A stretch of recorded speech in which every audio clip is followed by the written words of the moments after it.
Writer's block for me doesn't happen as often as it does for other people because I know when I'm ready to sit down and go for it. I also know when you're ready to sit down and go for it. It's after it comes out of my brain. But I'm onto you, John. I found the bug. I found the freaking bug. I talk really super loud when I need to make a point. Just like this! Try and take from me, I react like an animal. When you find yourself bleeding from the gums from grinning, and you piss yourself away. And we're back! Welcome, Meaningful Times with Friends, episode 33. My goodness, man. A multiple of 11. This is incredible. Merely Jason, in the house. The Nathan Nation, in the nation. Spoolie D, in the D. And me and Dave. We are all here, once again. The OG friends.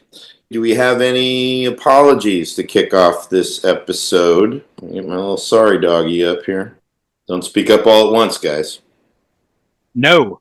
Not even a fake apology from Spoolie? No? Nothing? No, I guess I'm sorry for not having one. No problem. I'll apologize. Last episode, you probably couldn't tell. I was a little irate, had some bad internet issues, and that combined with Spoolie's style of humor.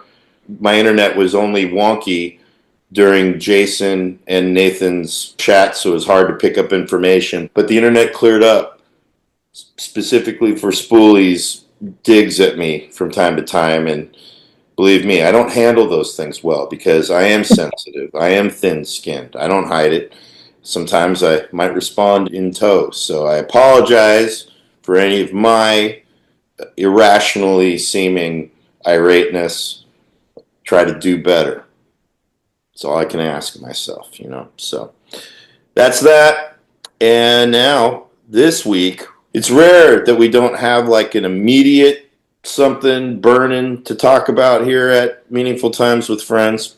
A subject actually came up that was brought up to me through a friend. I wouldn't just say a friend. Somebody important to me in my life. They called me pretty. That's what it was. I said that they were pretty, and they're like, "You're pretty too." In a masculine way. Very masculine. Like as if like that was a concern of mine. And I responded saying I'm not really that concerned about masculinity per se. I know who I am, whatever the fuck. And I said, and also the friends that I grew up with were not that concerned about it. We grew up in the fairly homophobic 90s. So I thought that would be a good topic for these friends to discuss because these are three, men who understand that they're men and don't give a fuck about what makes a man, that kind of shit. So masculinity, that is the topic. Fucking heavyweight championship of topics here. So, I would say our resident masculine expert would be Spoolie D. Yeah, dude. Love the topic, bro. Looking good. It's funny because Nathan's the first one to accuse me of toxic masculinity, which I took as the greatest compliment. Only as it relates to competitiveness in playing air hockey. Very specific. Yeah, and that's interesting too, right? And that's part of it because I'm not competitive. I'm just really fucking good at it to the point where I've lost once in my entire life. Actually, I lost twice. I lost to a 90-pound Asian woman who was terrified, and she was at a work tournament, and she just sat there, and everyone's just like, don't do anything but sit there and block the goal. And she just sat there, and I beat myself. And then our friend Sam beat me once, I believe. The question, just not to interrupt, but are we confusing masculinity with competitiveness? Is competitiveness inherently a masculine trait? I think the way Nathan was lampooning it was tying it into toxic masculinity, but I don't think it is. I know a lot of very competitive women. I think competitiveness stems from insecurity, and men and women can be insecure, right? Because why the fuck would you care about beating someone else unless that beating someone else had a material difference in your net gain or loss? A lot of people are just competitive in pickup basketball or grades. Being competitive is just you're filling the hole in your psyche and your emotional being. I don't think that's what this is about, because there's both things, right? There's masculinity and there's a toxic masculinity. And I think the toxic masculinity is propaganda to try and belittle the idea of self-sufficiency or anything else that's associated with masculinity. And the way I look at it, when I had a little boy, he immediately gravitated towards trucks and trains and things like that. There was no like pushing it. There was a group of like 9 kids that all were born kind of at the same time, and there was always like everything. He also liked the kitchen, those little toy kitchens. I mean, nobody's going to accuse Gordon Ramsay of being feminine, or whatever that dude, Matty Matheson, right? You can say a lot of things about that guy, but he's not very feminine. I like doing guy stuff. Like I like playing sports, which is different. I like fixing stuff. I like building things. I like tools. These aren't things that I've intentionally sought out. I like cars. I like driving. I would have like 20 cars if I could afford it and had the space. I guess you could call wrestling gay, but it's still a masculine type of gay. I've always liked guy stuff, but I have like, I would say equal parts women friends. I don't know. I don't have a problem with masculinity. I have a problem with like people who are insecure, and that manifests itself. It's like Dave's song idea, like sensitive dudes with tattoos. Like that's where you're papering over the very feminine trait of not being, and I don't mean feminine like this is male and female. I mean feminine and masculine traits traditionally, right? And so a feminine trait is not being able to control your emotions or to be overly sensitive. And so I think a lot of dudes like paper over that by overcompensating by being like tough guys and trying to intimidate other guys, or in excess of tattoos, or the type of music that they listen to, or getting way too many guns or things like that. And I think there's a difference between being genuinely interested in like traditionally male things and overcompensating, which I think where the toxic masculinity thing comes to the point of misogyny and the point of aggression and bullying. One last thing, yesterday was really funny. So because of the hurricanes down here, a tree fell over my yard, and we were having a bunch of kids over for a Halloween party. And I need to go up on a ladder and cut down this tree, the part that was hanging over my yard, and it's super dangerous with an 18-inch chainsaw, right? So I go to my wife, I'm like, hey, can you come down and hold the ladder for me while I chainsaw it? She's like, okay, but I gotta bake this cake. And I was like, can we be any more traditional gender roles at this very moment right now? But it wasn't like we planned this out and said, okay, here's the pink shit and here's the blue shit. I'm doing the blue shit and the pink shit. It just falls into that. Like she does all the gardening, takes care of the chickens, and I fix shit that's broken. It's just one of those things where, my wife's way more educated than me, a lot smarter than me, very independent, has lived in multiple countries. But when it comes down to like the weird domestic duties, it just kind of falls into these traditional things. I don't like wake up in the morning and say, what's up?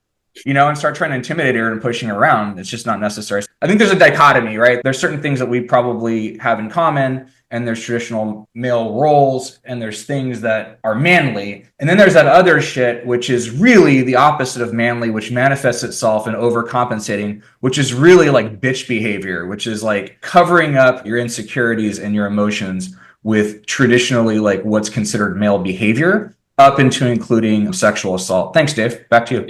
No problem. Hey, bro, could you spot me? I need to adjust my panties first, All right, let's move to the opposite end of the spectrum, which someone might deem least masculine, and nothing could be further from the truth, because this is probably one of the most masculine gay men that I know in my life, and that is merely Jason. Former football player. Yeah, I did play football as a kid. It wasn't very manly, though. Youth sports. So I don't know if there's any Neon Judgment fans in the room. They put out an EP called A Man Ain't No Man When a Man Ain't Got No Horse Man. I don't know if anything more really needs to be said, but I will say more. I think the problem I have with the concept of masculinity is when people take it way too serious. Like, what's the guy's name? I can't remember his name. The guy who talks about he's not going to sleep with any vaccinated women. Oh, Andrew Tate. Andrew Tate. Now, guys like that are just absolutely absurd to me. That's where I have a problem with the concept of masculinity. Where I don't have a problem with it is when people are just being themselves and don't feel the need to define what it means. Spoolie D brought up pro wrestling. That to me is something that I find unappealing because it's like cartoon masculinity. It's funny because that got brought up, and I was going to make that point that why is my interest in wrestling with me throughout my life? And I realize what it is. It's that it's a parody of masculinity, even though some of those wrestlers truly believe in their own masculinity within those roles. I don't know. Stuff like that really gets on my nerves. Or less masculinity and more like machismo, that kind of shit really bugs me. One thing that's interesting is, Scott Thompson has a character called Buddy Cole, who's an extremely effeminate gay man. And he said the inspiration was a guy that he dated who was so queeny that it actually made him slightly uncomfortable. It made him self-conscious. The guy was a real flaming queen, so very effeminate. But then he, at the same time, was incredibly strong. Scott Thompson said that he was made uncomfortable because he felt slightly embarrassed to be dating this person because it kind of made him question his own feelings about being gay and being a masculine gay man. But then he made the character Buddy Cole as kind of a tribute to him because Buddy Cole, despite being effeminate, which would make him a figure of fun, deserving of mockery, he actually owns every situation that he exists in, even though he is not masculine, that he is extremely effeminate. And so I always thought it was really interesting because I too kind of felt really defensive when I first started to come out about being gay because I didn't want to be perceived as a Nelly Queen. I don't know why I felt that way because, it doesn't really matter because, I've got friends who are extremely, extremely gay. And I've got friends who are extremely, not necessarily, you would never really guess seeing them walk down the street. And I like them all equally, of course. But the whole masculine, feminine dichotomy is really tricky. And it's kind of a shame that we get so hung up about that kind of shit because there's a lot of advantages on both sides as far as enjoying the time spent with somebody who is either a masculine dude or a not masculine dude. I think it's much more of an American construct. If there's anything about Generation Z and some of the younger generations addressing a lot of this gender spectrum, is that it is just a construct. It's completely imposed upon us. It's taught to us. It's just like anything else. If we were left to our own devices without any influence, would we really be behaving the way that we think we're supposed to, without television, without the news, and without everything? And I think for the manifestation of we'll just call it toxic masculinity, the overcompensation piece, but rewind history 100 years, 200 years, 300 years, 500 years, and it goes even more extreme, right? Where it's like a patriarchy where women don't have any rights. It actually gets worse and more male centric as you rewind history. I'm not art lord, so I can't look at cave art and, dissect the inner soul of the caveman. But, the whole traditional thing of dudes just dragging women by the hair around, and arranged marriages or Henry VIII. It's interesting to think about it in terms of the American construct, but I think it's more just the propaganda pushing us into mental illness, which drives this kind of cartoonish male behavior, not just wrestling. Wrestling's the avatar for it, right? It's the in-your-face metaphor, but the way we behave as American men, it's this media kind of pushing us in two directions. One is the fucking Marlboro Man or the beer commercials, and the other one is trying to make you feel bad for masculinity versus if you go to the raw and cut shit, it's actually way, way worse because it's a pure textbook patriarchy where women are completely oppressed because of the physical male strength and the ability to kind of do the things, make weapons, hunt, and just physically dominate. So I get what you're saying. I think it more pushes both men and women into mental illness, all the crazy propaganda and the toxic nature of modern American society. You're right. I'm totally dismissed all of history throughout the world that, yes, we still have many a culture that on a primitive level does embrace these power dynamics. Nathan, let's get your thoughts.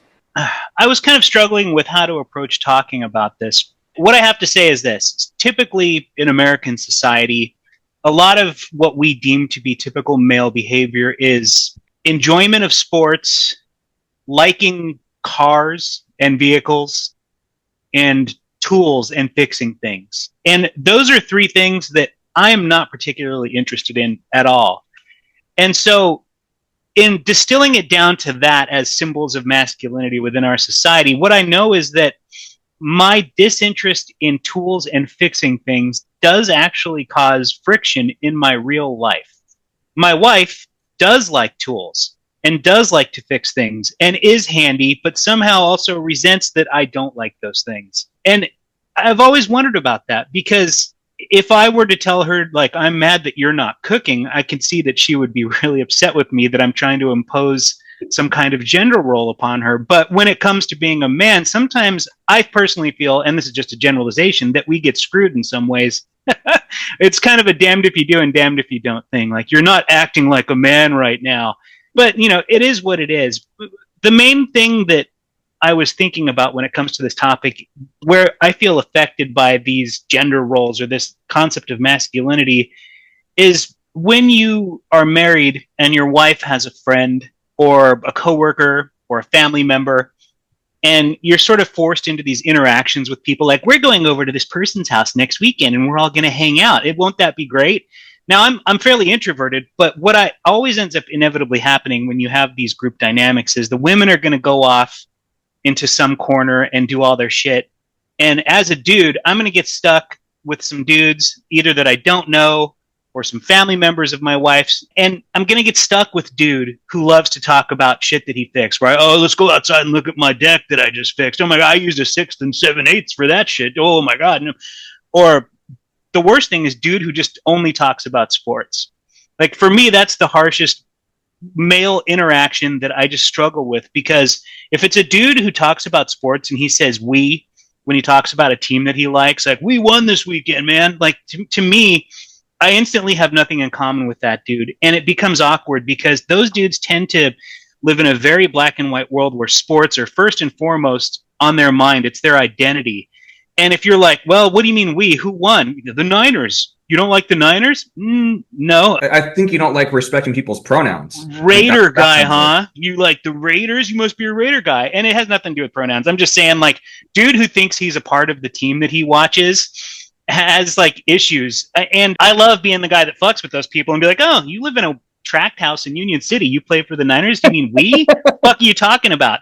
But that's just it. Like, when I'm stuck in those interactions with these dudes that exist within these super stereotypical male roles where all they give a fuck about is some team, I struggle greatly. And I end up hiding in the bathroom and staring at my phone for long periods of time, or going in the room where all the ladies hang out and just kind of talking to my wife where she's like, get fuck away from me, go hang out with those dudes. And it's always super, like, awkward. And I think that's like a real world example of where this idea of masculinity and how as a guy you're supposed to fit in with other guys, like, has a real effect on me, because there are just times where hanging out with dudes who like to talk about guns and their cars and their jet skis, I don't fucking get it, because I'm like, I'll be 50 in like 4 months, right? Like, I'm an older person. I'm not really going to change a lot. I'm not suddenly going to wake up tomorrow, as far as I can tell, and want to, like, build shit in my yard or get deep into sports or start fixing cars.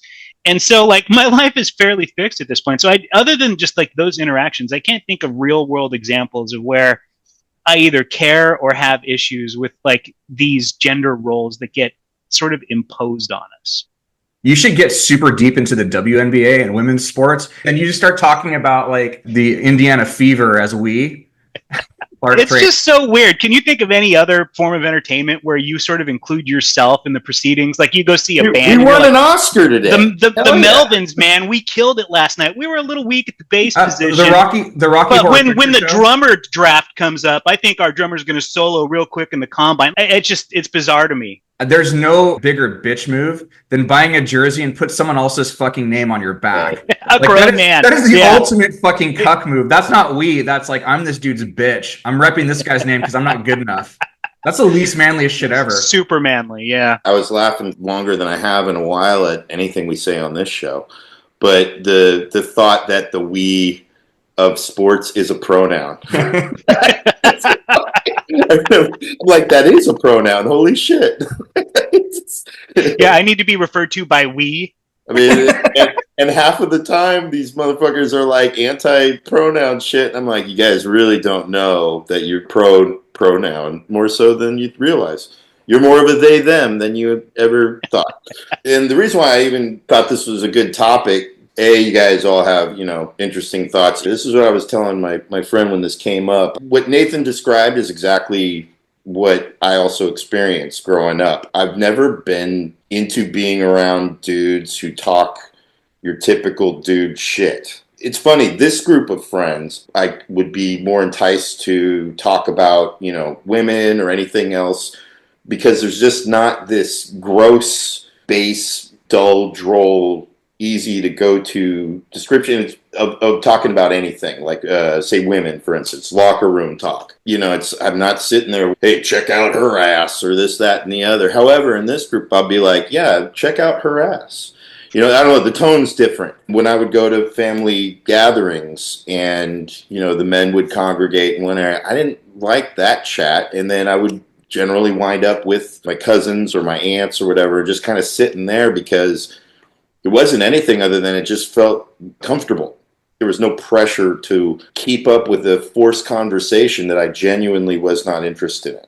The conversation just felt more like it had more depth around the women in my family, also in my mom's side of the family too. You know, my dad was one of these guys that thought of himself more as a masculine male type, you know, and he is, not to knock or whatever, but my mom kind of would tell me the reality about my father that I actually related to more. You know, he was kind of insecure in certain things. You know, he wasn't the best at sports, but always wanted to strive at those. I had no interest in sports. I did them to appease my father when I was young before I, had the guts to be like, I don't like baseball. I don't want to play. You know, my favorite time playing baseball is just sitting in the dugout talking shit. What I gravitated more towards as a youngster were people whose thought processes entertained me, which usually revolved around humor, which is really a lot of what I think, links us together. The interesting thing about, our group of friends and a lot of the ones surrounding it, it was a lot of people that were kind of deemed outcasts. We didn't care. It's like, that's all the bullshit that everybody's showing us. You know, we grew up, watching John Hughes movies. I think we saw, Heathers had an impression on us and a lot of other people. But the high school experience was just us kind of like laughing at everybody else, kind of trying to fit into this movie of their life.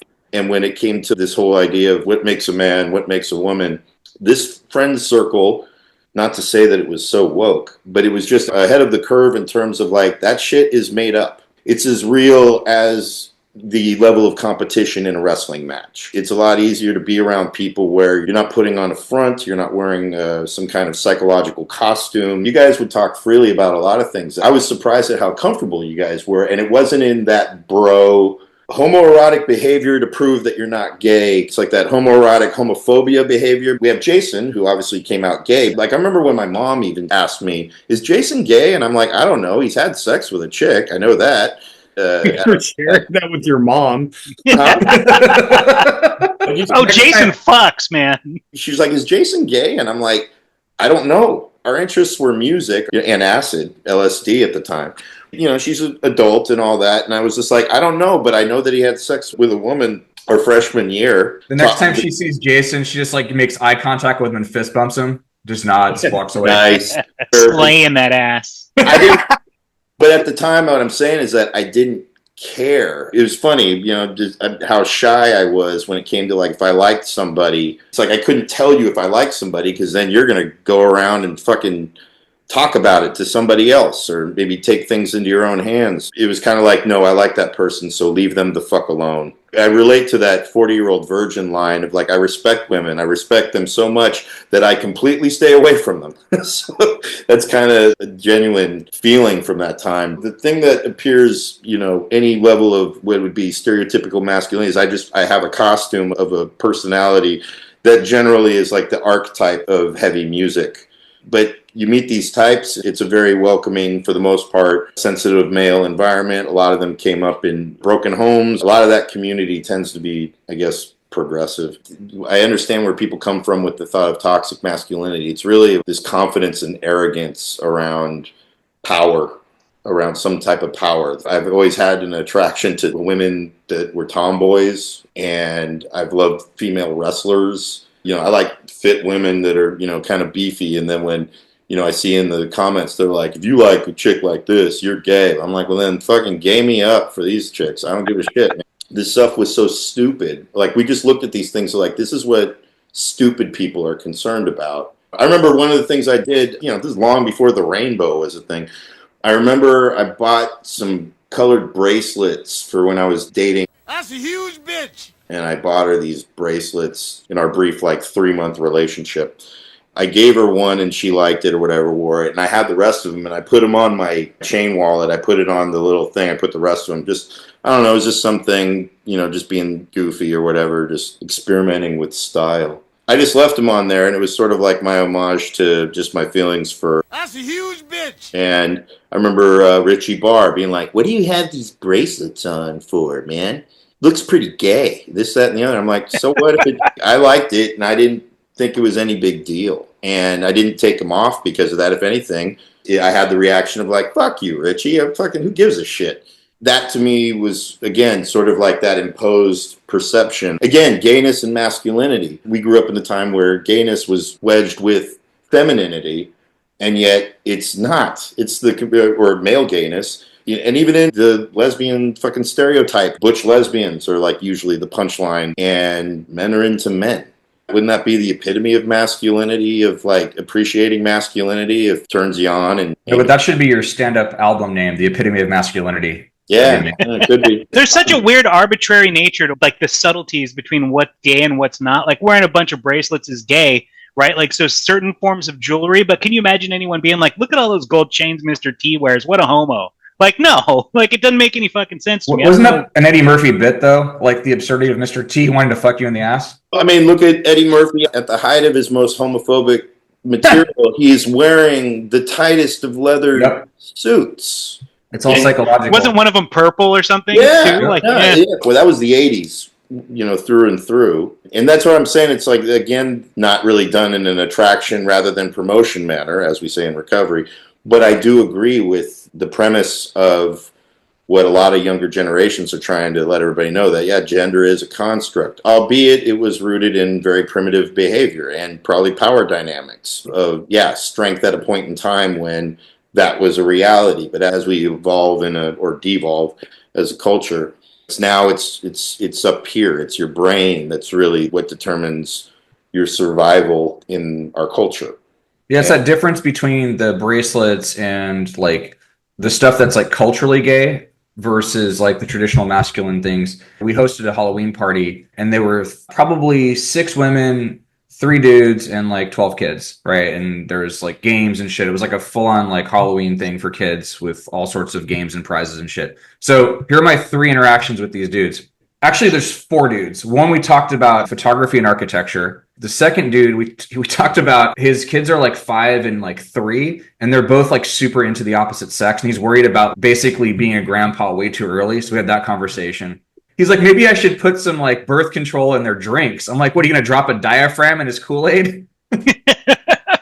Third dude, we talked for about 20 minutes about some drainage issues on my property and how to dig a French drain, like where to trench, like what sort of rocks to do. Like we talked for maybe 20, 30 minutes about this. And then the last dude, we talked about basketball, like fantasy basketball and martial arts.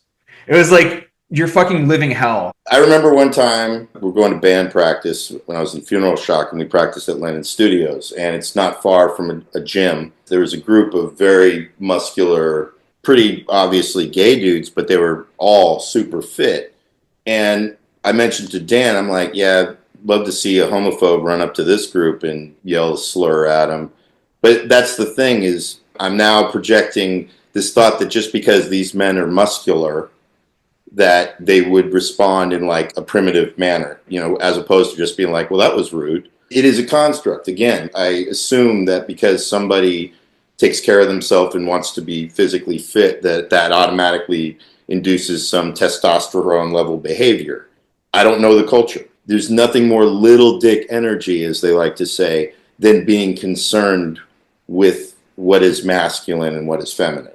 I don't know if you agree, but that's just where I come out. You telling that story about seeing the muscle dudes, muscle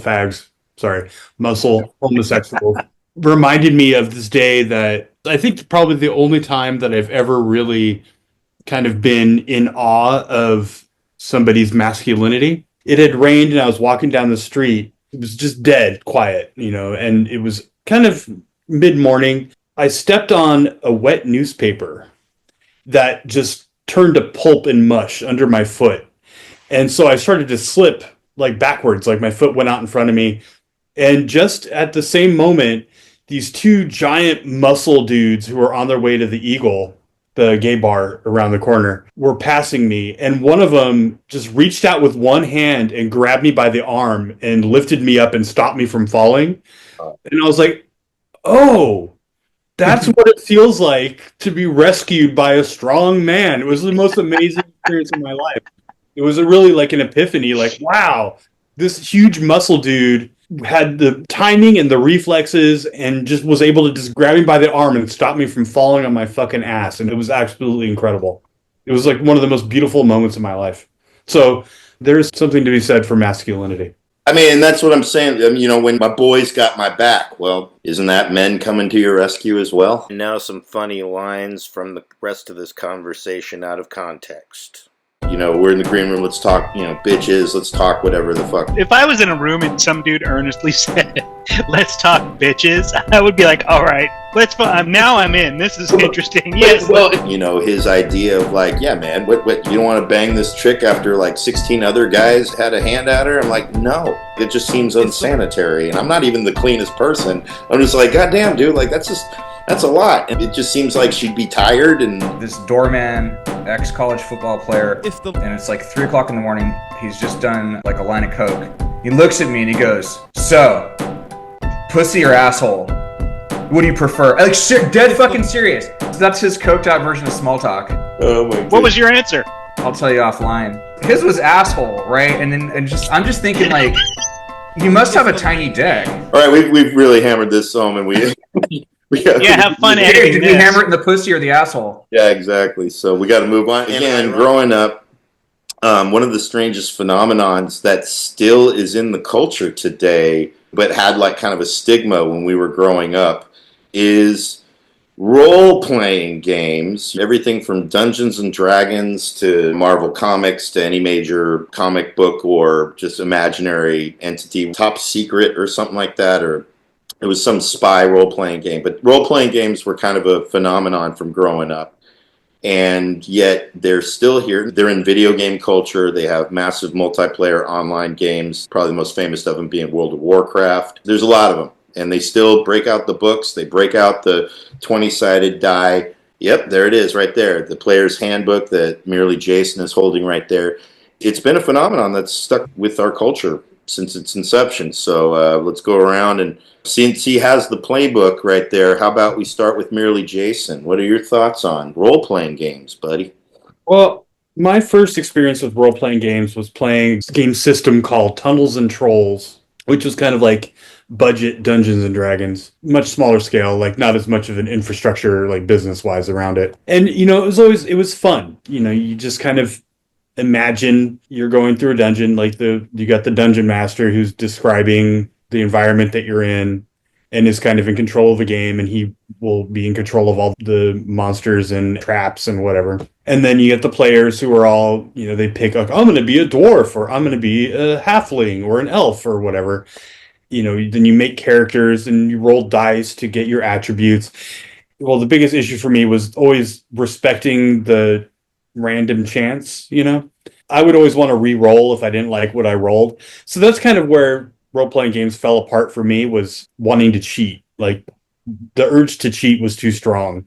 So I never really got too deeply into it. I think role-playing games were much more interesting when you kind of ignored the dice part of it and just kind of like with your friends came up with a story that you're telling where, your characters are the protagonists.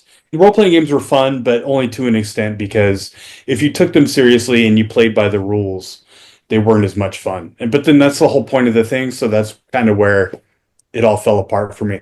Now, I have this. This is like second edition. This came out in like 89 or something. I don't have it because I still play. I just have it because I had it when I was younger, and I just kept it. I saw the Dungeon Master's Guide in the other room.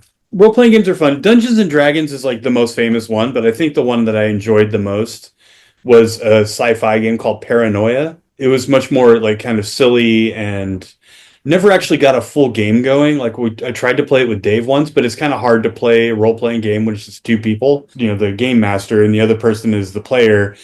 So there's not a lot of interaction that can happen as far as like people working together and doing all that kind of stuff. So we tried to play it once, but we never really got very far.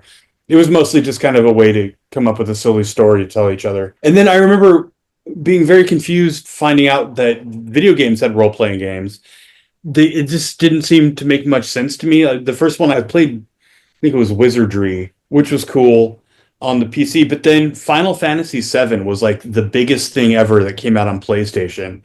And I remember Spoolie D got a copy of that, and we started to play it. And I was like, this is a role-playing game? I was like, you're basically just like watching a bunch of stuff happen, and then you press a button and says attack, and then you wait for the attack to occur. That didn't seem very entertaining to me at the time. And so I kind of had a negative viewpoint on video game RPGs. But then years later, like Final Fantasy X came out, and I really got a kick out of that one. And then probably one of my favorite games of all time is a game called Persona 4. Oh yeah. It's just another Japanese role-playing game, video game, but that one's really cool. That one's deep.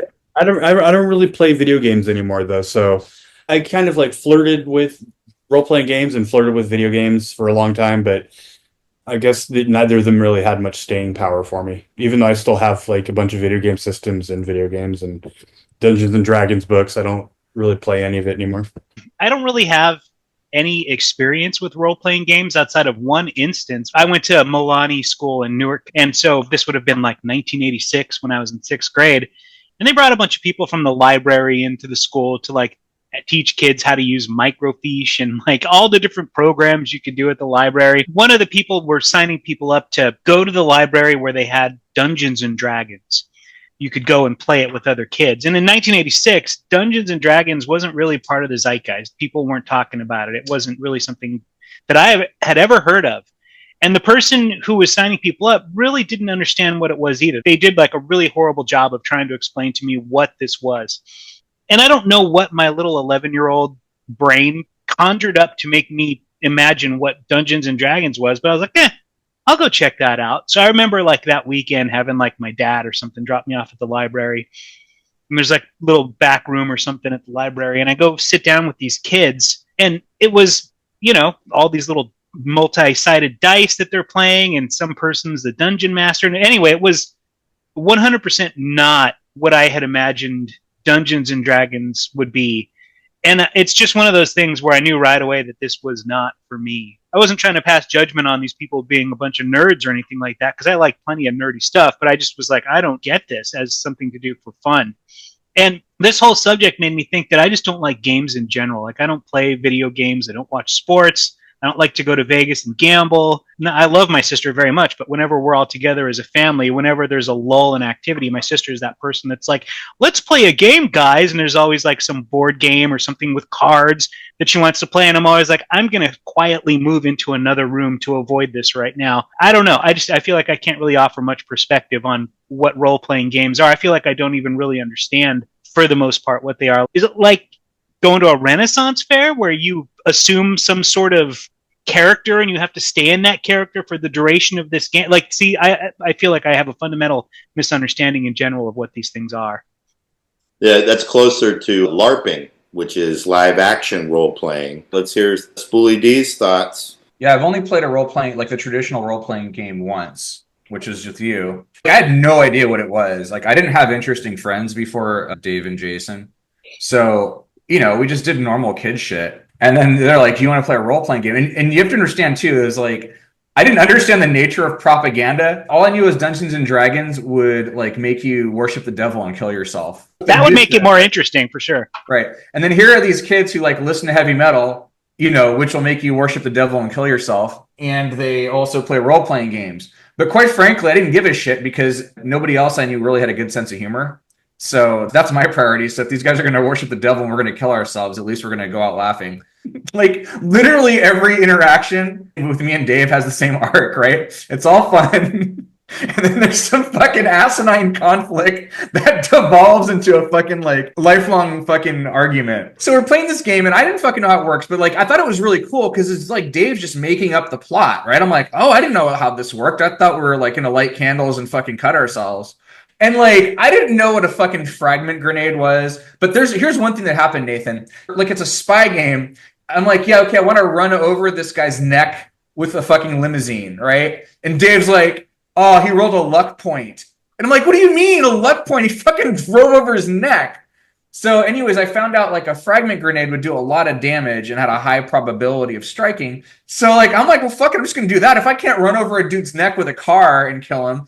And then Dave Actor's like, oh, we're just going to frag him. We're going to and he fucking still brings it up to this day. Not all the time. Not nearly as much. That was more of a... Well, not nearly as much. It was 40 years ago. Yeah, my frustration was just that for the rest of the game, Spoolies. response to everything was frag 'em. Yep. Why not? Like a great man once said, find the hurt spot and don't ever let it heal. Yes. Right, Art Lord? Like, I mean, we played like 1 or 2 times, but like because of that beef, like I don't think we played anymore. It was fun, and I was really impressed with Dave's ability just to kind of like riff a story. And then to Jason's point, started getting more into video games. I totally forgot I had Persona 4 Golden there was like a PlayStation, I can't remember what it was actually called, but it was like a small Sony like handheld.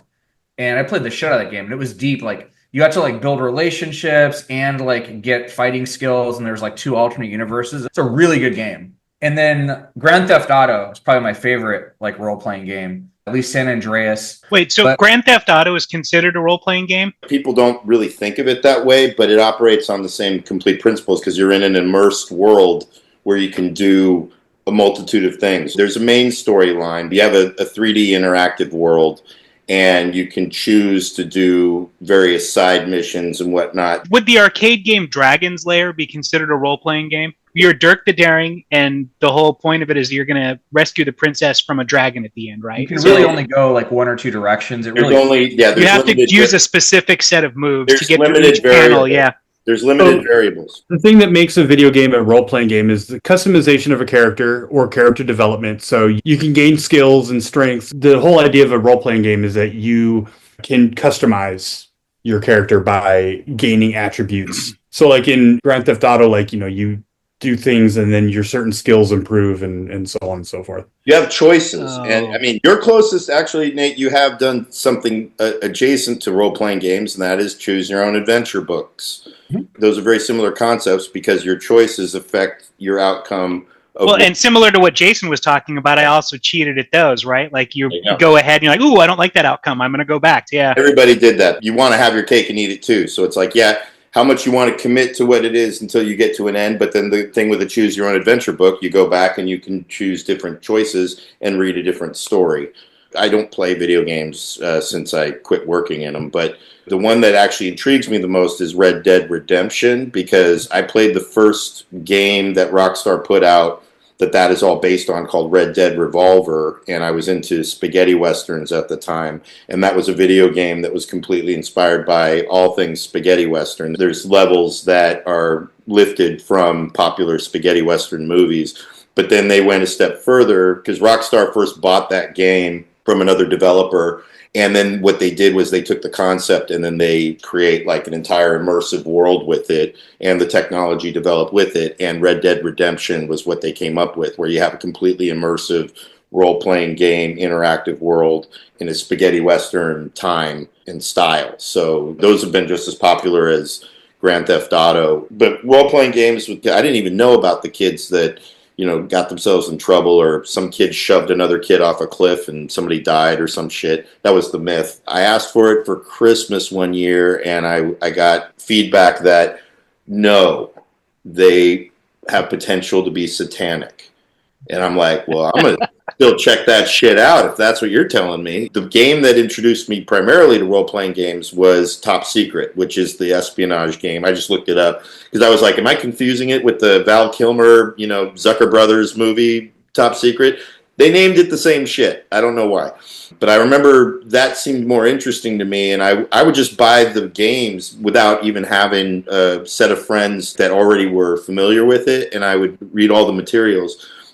That was probably the thing I enjoyed most about role-playing games, was just getting the box of the game and then reading through all the materials of like what the potential was to do with this game. The trouble with role-playing games is that it's almost impossible to have a good time with it unless you have a collective group of friends who all are bringing to it the same level of earnest, conscious willingness to share this collective, imaginative vision with you.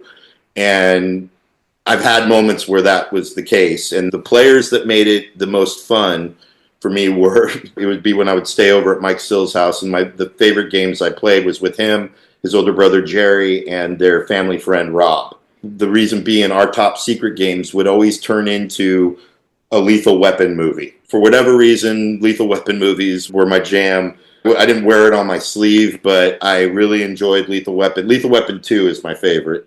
Now, when it comes to what you guys were calling the cheating, the fun of the dice is it determines if you follow the rule of the dice, you go with what you're given and you adapt to it.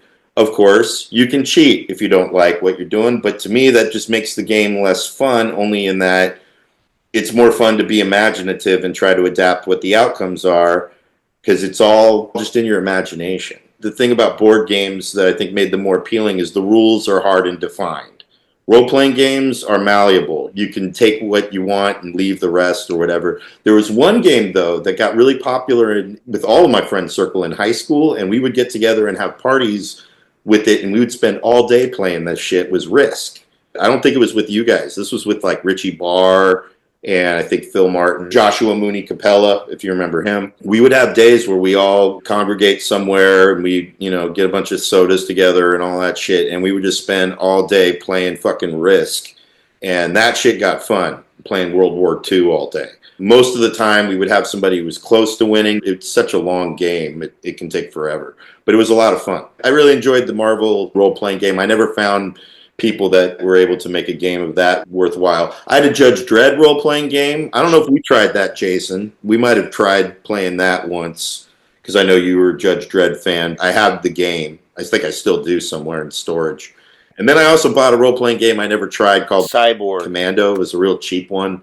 I just liked the artwork on the cover, and so I was like, let me check this one out. And the rules were kind of basic, kind of like a mock Terminator. Yeah, I got Risk Godstorm. There was like two places to play. You could play like normal Risk, and then you could go to the underworld, and then you could get resurrected back in. I never actually was able to play even a turn. It was so much setup. I might still have it. The other thing I forgot to mention, there is a erotic story series in literotica.com called Dungeons and Dicks.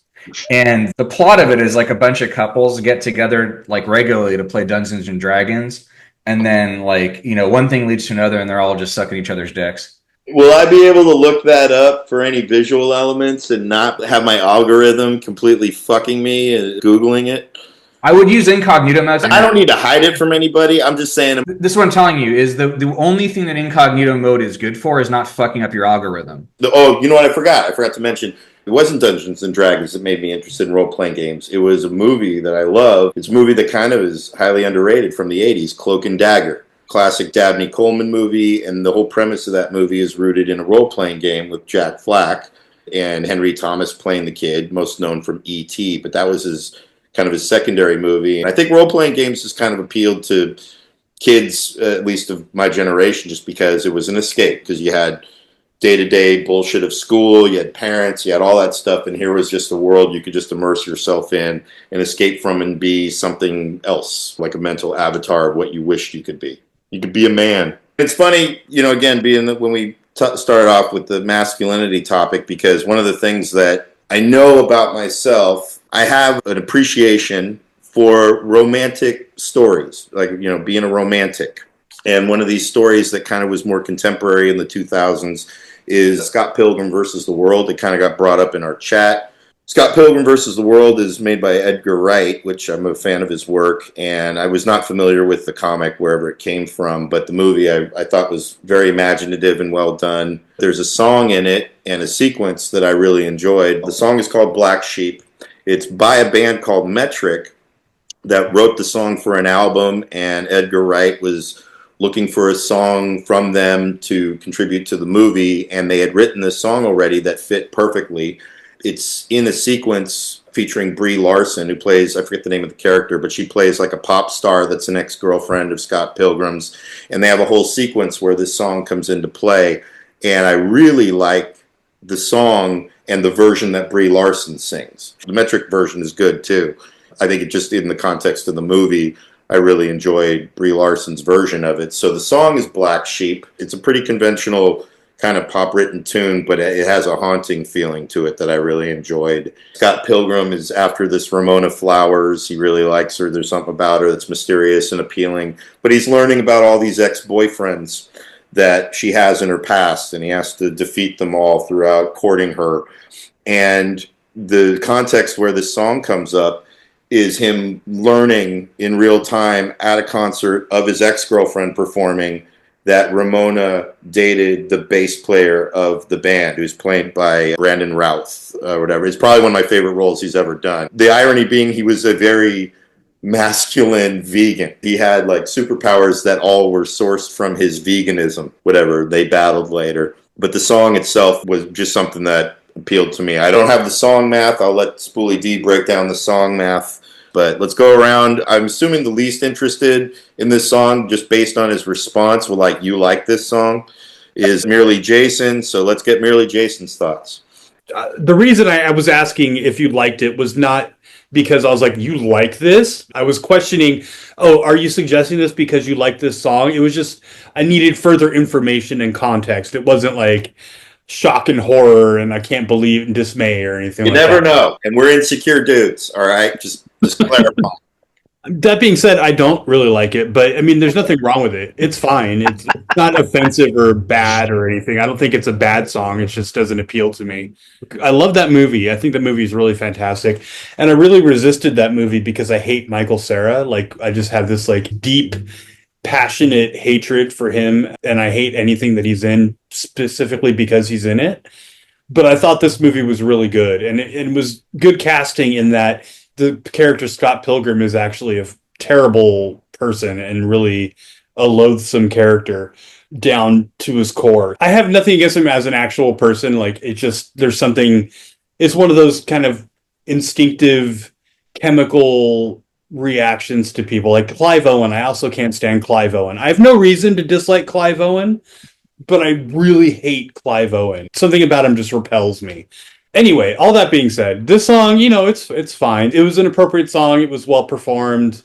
It made sense. It's very glossy. It's interesting. It's like that weird convergence of poppiness with the darker side, you know, so it's kind of like very Hot Topic sounding to me. It's a sanitized version of things that might have appealed to me at one point in my life. It's a song that it's designed to have teenagers kind of like clutching their pillows and sobbing to themselves about their lovelorn kind of situation that they're in. The lyrics are something about teenage emo nihilism, kind of like a misconnection kind of a thing. Like maybe it's like friends who, like one friend secretly has like a thing for the other friend or something. And like, I don't know what the song's about. I didn't really like go deep into it. Like lyrics kind of go in one ear and out the other for me. But that's the vibe I got. I don't know. It's fine. I never read the lyrics either, because sometimes lyrics ruin a song for me. It's like, yeah, and you know, I have to agree with you. I think that the film version, like, I really like the vocal performance better than I did the original. If you don't like Michael Cera, have you seen This Is the End? No. You don't need to watch the whole movie. Just watch it up until Michael Cera dies, because if you don't like Michael Cera, he plays the best version of his worst self in the beginning of that movie. And you will enjoy watching him die. You should see it if also for the Michael Cera part and at the end sequence when Channing Tatum is playing a sex slave to Danny McBride. It's pretty funny. All right, Nathan Nation, what do you got? My biggest takeaway from this song was that I thought it was cute. I could see that being in a Michael Cera movie. Like, it was just cute. And I actually liked the non-movie version better. Then I liked the video you gave us where Brie Larson was singing. I think I found the visuals from a movie I haven't seen to be distracting.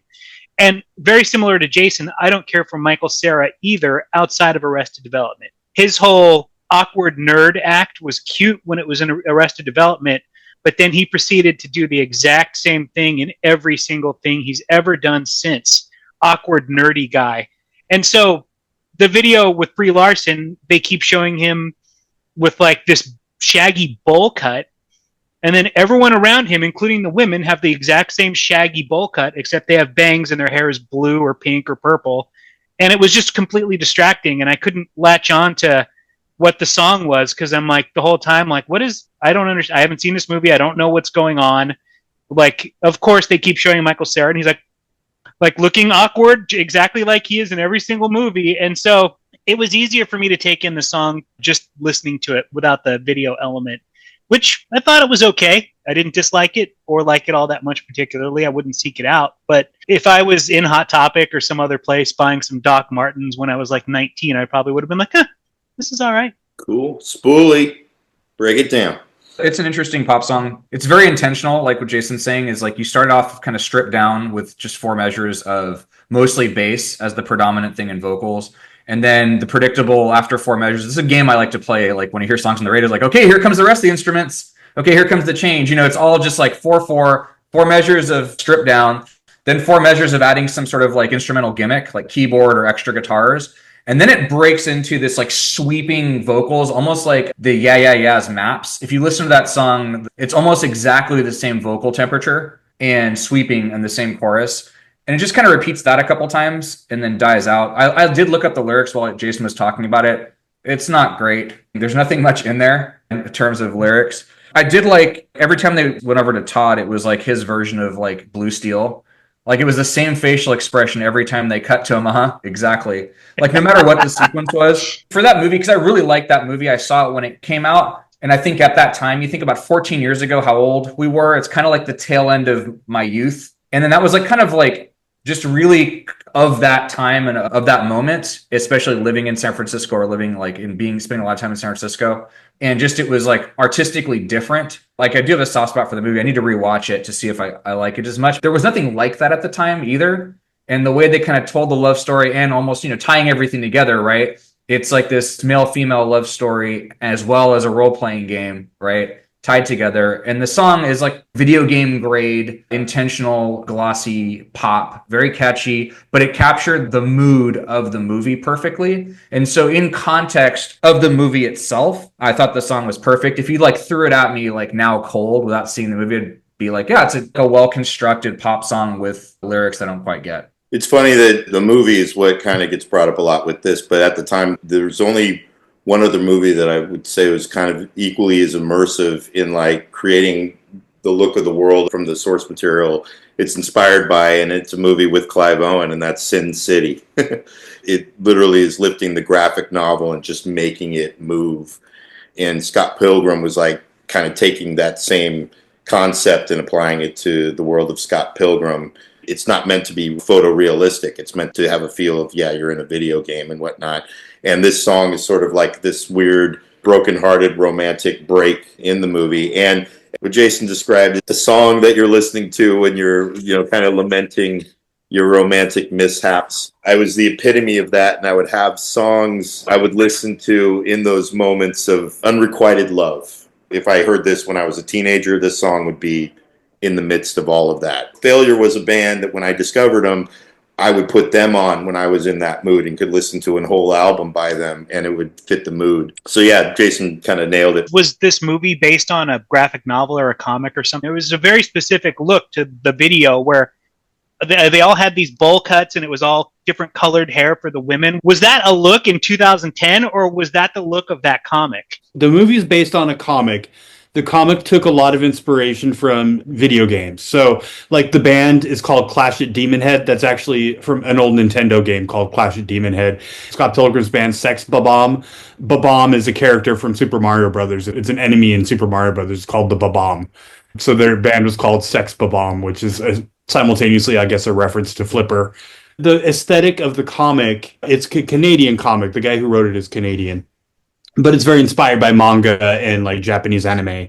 So there's a lot of like simultaneous like video game, like retro video game / Japanese anime / manga inspiration. So that's what the whole idea is. It's like, it's kind of like this cutesy Japanesey, but filtered through a Canadian who grew up in the 80s and was played a lot of Nintendo games growing up. That's kind of like the whole aesthetic. The film was amazing because it really like merged all these things together. Like whenever he defeats an enemy, like coins pop out. Like there's a video game called River City Ransom. So a lot of the fight scenes are kind of based on like you beat up an enemy and like coins come out and you collect the coins.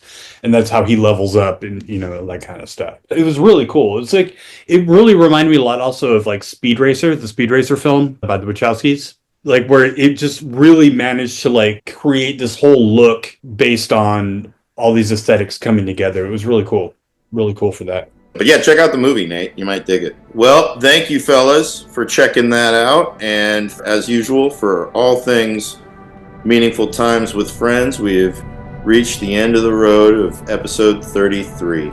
And I think it's a good one. As always, every time you guys hit home runs, or even when you hit singles, they combine to get a score every week. You're making Nathan uncomfortable with all your sports talk. I know. I'm doing that on purpose.